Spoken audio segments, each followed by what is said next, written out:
एक बार एक नगर के राजा के यहाँ पुत्र पैदा हुआ। इस खुशी में राजा ने पूरे नगर में घोषणा करवा दी कि कल पूरी जनता के लिए राज दरबार खोला जाएगा। जो व्यक्ति सुबह आकर सबसे पहले जिस चीज़ को हाथ लगाएगा वो उसकी हो जाएगी। पूरे राज्य में खुशी का माहौल छा गया। सारे लोग खुशी से फूले ना समा रहे थे।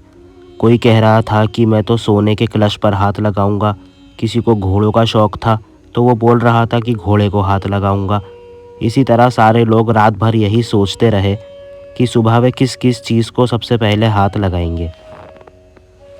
सुबह जैसे ही दरबार खुला, सारे लोगों का राजा ने राज दरबार में स्वागत किया। जैसे ही सबको अंदर आने का आमंत्रण दिया, सभी लोग राजमहल में रखी कीमती चीज़ों पर झपट पड़े। सबके मन में डर था कि कोई दूसरा व्यक्ति पहले आके उनकी पसंदीदा चीज़ों को हाथ न लगा दे।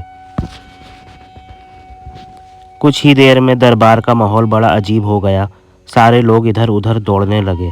राजा अपने सिंहासन पर बैठा ये सब देख रहा था और राजा को बड़ा ही आनंद आ रहा था कि अचानक एक छोटा सा बच्चा भीड़ से निकलकर आया और राजा की ओर आने लगा।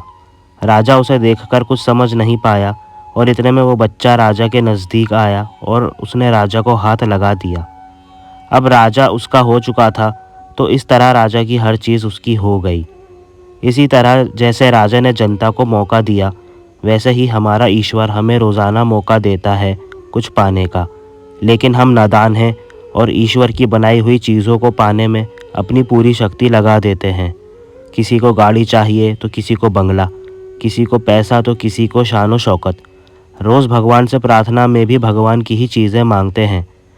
जो लोग सत्य को जान लेते हैं वो भगवान की चीज़ें नहीं बल्कि भगवान को ही प्राप्त करने की कोशिश करते हैं। भगवान को पा लिया तो उस मालिक की हर चीज़ आपकी हो जाएगी। तो फिर क्यों मूर्खों की तरह दिन रात उसकी बनाई चीज़ों को पाने में अपना कीमती समय गंवाते हो।